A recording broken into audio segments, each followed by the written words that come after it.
inhóspito que el desierto. Sin embargo, el hombre ha escrito en ese desolado paisaje páginas importantes de su historia. Ha librado batallas, ha gestado religiones y ha fabricado leyendas. Hoy vamos a ir a uno de esos desiertos, al más seco, al más inhabitable y probablemente al más extraordinario de todos los desiertos, Okukage. Desde hace millones de años, el viejo sol descubre cada mañana la desnuda soledad de Okukage. Las pampas arenosas del Hornillo, de Guayurí y la Yesera se encienden en ocres y amarillos bajo su luz.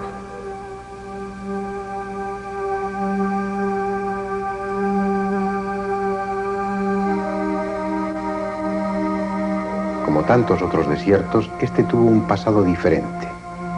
Fue primero mar y luego, al retirarse el Pacífico, marisma, en la que los cerros de ahora fueron islas habitadas por los grandes saurios.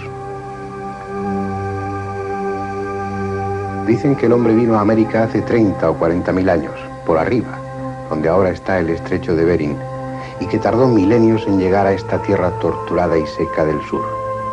Tal vez no fue así, como luego veremos, pero lo cierto es que ese hombre de pretendido origen asiático sintió, quién sabe por qué, la fascinación que el desierto ejerce sobre algunos y se quedó.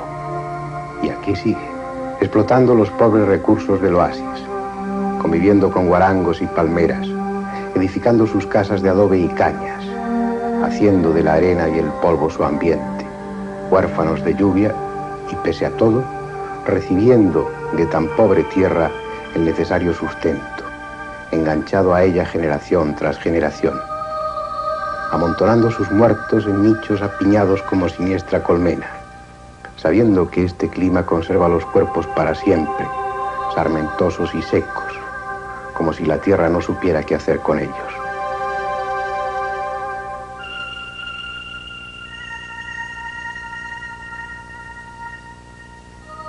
Por eso, estos cementerios del desierto no parecen tales, sino almacenes de la muerte, que tal vez impíos arqueólogos del futuro descubran como los de ahora descubren los viejos cementerios de las culturas Nazca, Paracas o Ica.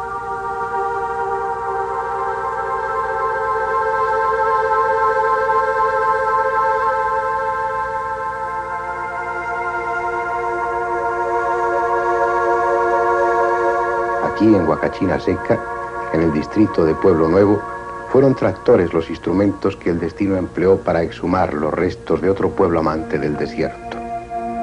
Allanaban el terreno para urbanizarlo y construir viviendas cuando aparecieron los primeros despojos de esta necrópolis.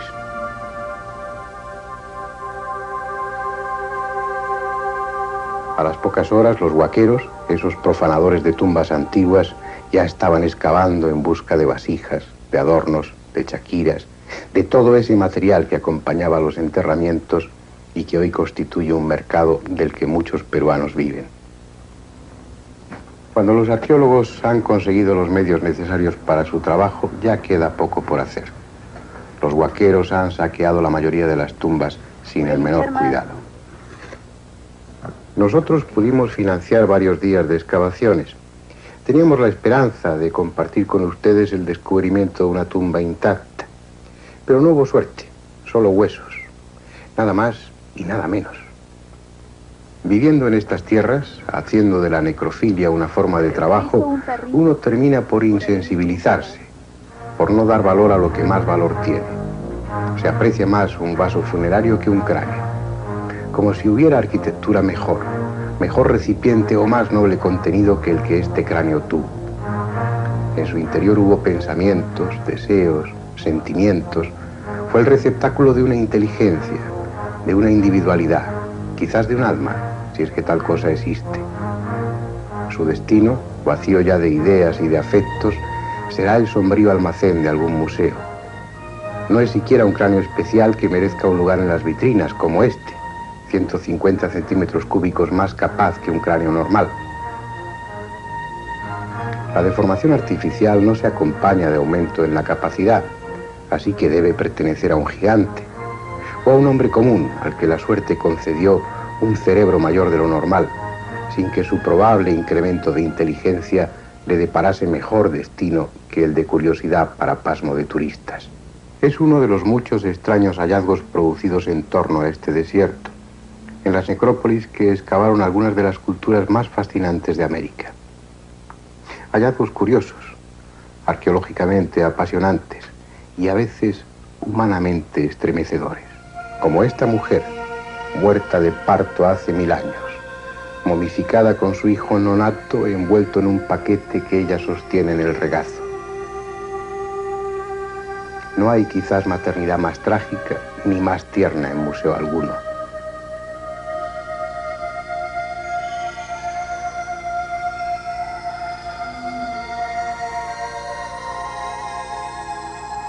Hay algo de morbosa complacencia en la contemplación de las momias, en la observación de sus cuerpos apergaminados y secos. Para el arqueólogo son piezas inestimables porque dan información precisa sobre el atuendo, costumbre y creencias de aquellos pueblos desaparecidos. Para el visitante ocasional cuenta más el aliciente de penetrar en uno de los más íntimos secretos, de tener acceso al último reducto de la individualidad que es el propio cadáver. Otros los contemplamos intrigados, como si en el gesto o en las cuencas vacías pudiera encontrarse alguna información sobre los testimonios de su técnica que nos dejaron y que plantean 1000 incógnitas. Una de ellas, los propios tejidos con los que esos pueblos envolvían a las momias. Porque allí, en ese desierto y en las márgenes de los escasos ríos que lo atraviesan, se desarrolló una de las extrañas culturas peruanas capaces de alardes técnicos que hoy nos desconciertan. Hace 2000 o 2500 años, puede que muchos más, en la misma época en que otros pueblos experimentaban la locura de la piedra, los hombres de la cultura Paracas enfermaron de la locura de las telas y se dedicaron a tejer mantos increíbles. Los más comunes de algodón medían a veces 20 y 30 metros de longitud, lo que da una idea de su industria, pero lo extraordinario es que medían hasta 4 metros de anchura, lo que hoy, pese a nuestros modernos telares, resulta prácticamente imposible. El otro problema que plantean estos mantos es el del material en sí. Una sola tumba de la cultura Paracas requería todo el algodón producido por 6000 metros cuadrados de cultivo, lo que en un terreno tan escasamente fértil como aquel resulta más que paradójico e incomprensible. A pesar de todo, esos mantos extraordinarios eran apenas nada comparados con otros especiales que ellos tejían, unos mantos insólitos, sin paralelo en cualquier otra cultura del pasado. Hemos de conformarnos con su recuerdo y con escasas fotografías, porque la luz de los focos sería suficiente para dañarlos irreparablemente. Los hacían con trama de algodón, bordada con lana de alpaca o de vicuña, consiguiendo hasta 190 matices distintos de color. Utilizaban además hilos de oro y de plata, cabellos humanos, pelos de murciélago y hasta casi invisibles pelos de vizcacha, la chinchilla de los Andes.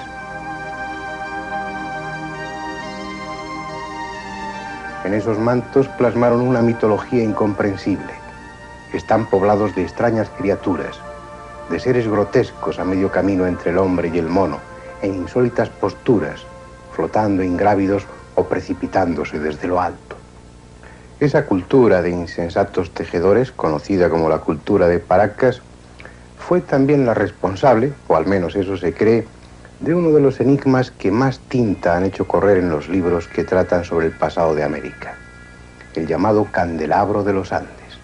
Fotografiado y filmado innumerables veces, analizado o referido en centenares de libros y sin perder un gramo de misterio, tan enigmático como el primer día.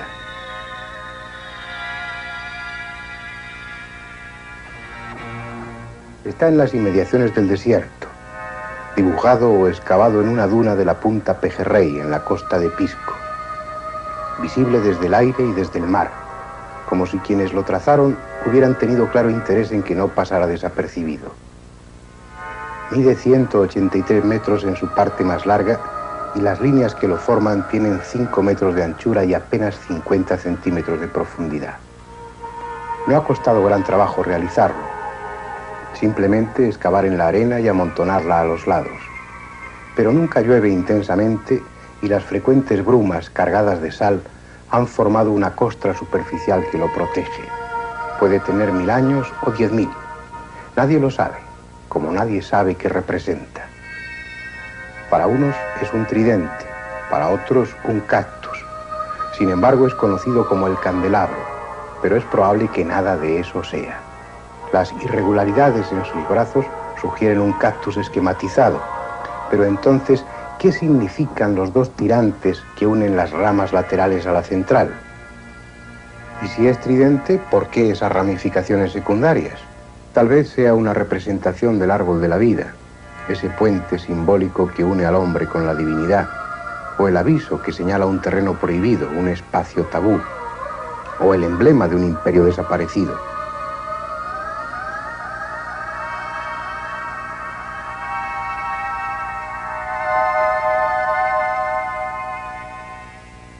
Puede que guarde relación con los geoglifos de Nazca, esas célebres pistas y dibujos que cubren la pampa colorada, también en las márgenes del desierto, y también, como el llamado candelabro, pendientes de explicación. Parece que quienes habitaron en los oasis de este enorme desierto, o en las tierras escasamente productivas que lo rodean, se empeñaron en acumular misterios que hicieran más románticas sus arenas. No es un desierto peligroso. Bastan un par de jornadas a pie para atravesarlo en su parte estrecha, entre la carretera panamericana y la costa. Sin embargo, hay cierto recelo en viajar por él, sobre todo cuando llega la noche. Dicen que entonces pueden verse extrañas luces. Un toro de fuego que recorre enloquecido el desierto, o según otros, naves de otros mundos que siguen visitando la zona como hace siglos. También hablan de ciudades muy antiguas, de antes del último diluvio, que yacen enterradas bajo la arena y que un día el viento destapará. Y es cierto que hace años, durante una de las noches que pasamos allí, varios vimos una luz extraña que recorría las colinas como si no existieran obstáculos para ella. No pudimos saber qué era. Tal vez es el legendario toro encendido. ¿Quién sabe? En esta ocasión también hicimos noche allí, pero no vimos más luces que las de nuestras propias linternas. Lo que sí vimos de nuevo es un lugar de melancólica belleza, enredado, cómo no, a una leyenda. Se trata de un oasis que surgió alrededor de la laguna de Huacachina. Hace unos años languidecía. Sus hoteles vacíos se desmoronaban lentamente y la propia laguna estaba reducida a un charco de agua verde. Ahora está resucitando. La nostalgia ha podido más que el abandono y Huacachina volverá a ser el romántico balneario que era antes. Rodeada por dunas que el virazón, el viento del suroeste, ha empujado hasta aquí, la laguna espera pacientemente el regreso de los reumáticos. Prosaico fin para una laguna legendaria, porque no es agua, sino lágrimas lo que contiene.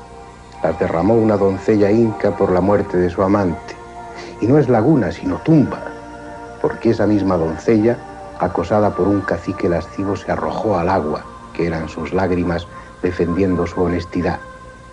Y dicen que para ocultarla mejor las aguas se volvieron verdes.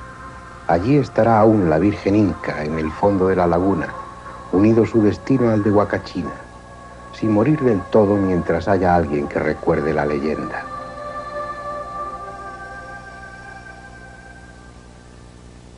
En ese desierto de Ocucaje, rodeado por necrópolis debidas a las culturas más fascinantes del Perú, habitado en sus oasis por gentes tenaces y rico en leyendas, hay también el testimonio de un pasado remoto, los restos de una época que es 100 millones de años vieja. Hallazgos que vamos a compartir con ustedes, filmados por vez primera y que probablemente obliguen a cambiar la historia de ese continente y la historia de todo el planeta. Algunos de los que formábamos el equipo ya conocíamos el desierto en su aspecto paleontológico. Habíamos incluso encontrado dientes de ictiosaurio, enormes huevos petrificados y vértebras de animales gigantescos, imposibles ya de identificar.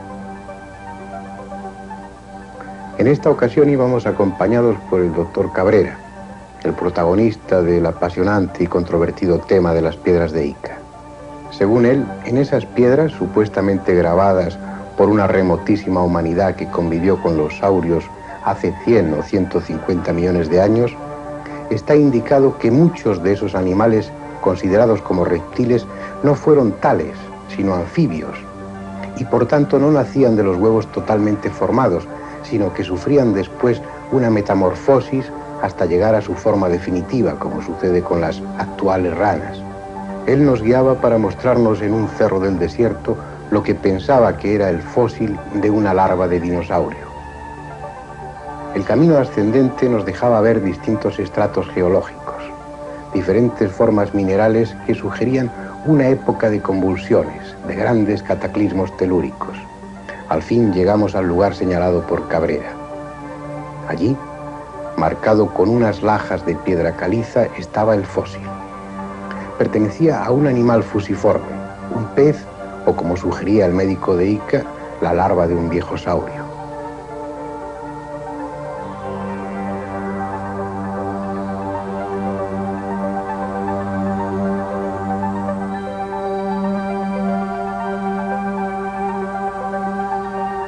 Aquel cerro había sido en su momento un lecho marino, al menos eso parecía claro.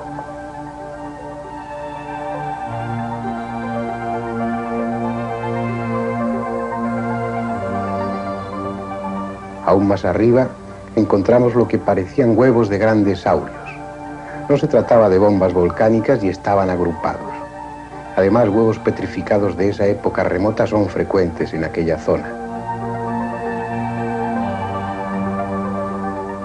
Cerca de ellos, y también en la superficie del terreno, estaban los restos igualmente petrificados de un enorme animal provisto de 2 cuernos o colmillos aún reconocibles, y lo que parecía el nacimiento de un tercero entre ambos. Puede que un triceratops o un simple y reciente mamut.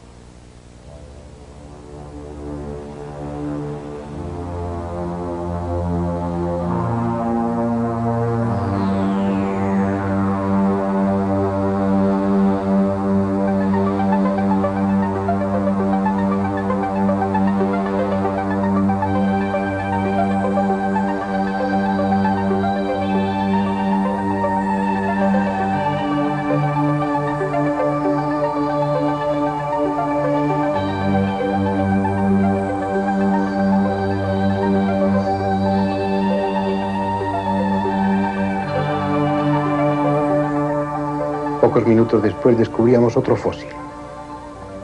En esta ocasión la cabeza y gran parte de la columna vertebral de un reptil de mediano tamaño, similar a un cocodrilo, posiblemente los restos de un viejísimo antepasado suyo, el Protosuchus, que vivió en el Jurásico hace de 140 a 180 millones de años.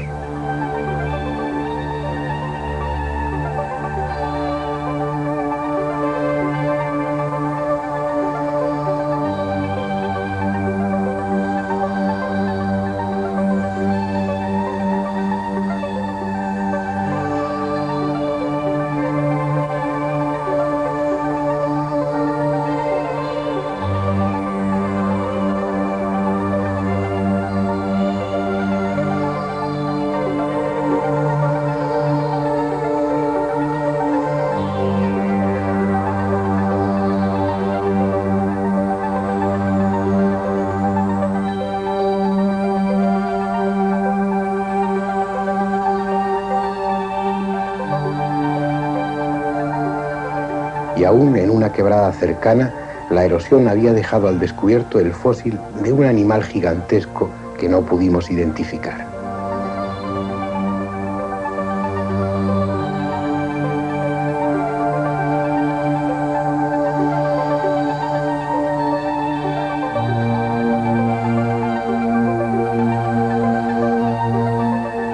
El desierto de Ocucaje se nos mostraba como un insólito museo paleontológico. Por una especie de milagro geológico, los fósiles no estaban en estratos profundos, sino en la superficie misma del terreno.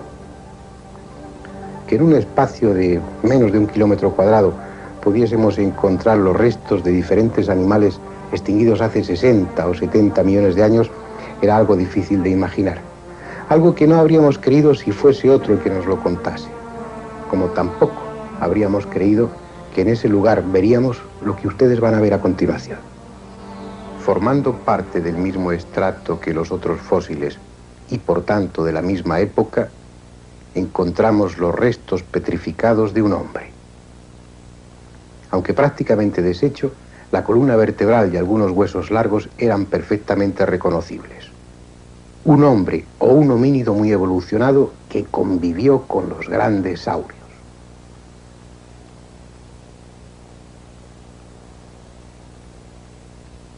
Una herejía desde el punto de vista de la paleontología. Algo tan imposible como encontrar un reloj de cuarzo entre los restos de una cueva prehistórica. Sin embargo, todo parece indicar que es cierto, que hace no menos de 60 millones de años existían criaturas como nosotros. Ahí está, sobre un cerro del desierto, esperando a los paleontólogos, si es que alguno se atreve a correr el riesgo de trastornar todo cuanto se ha escrito sobre el pasado del hombre.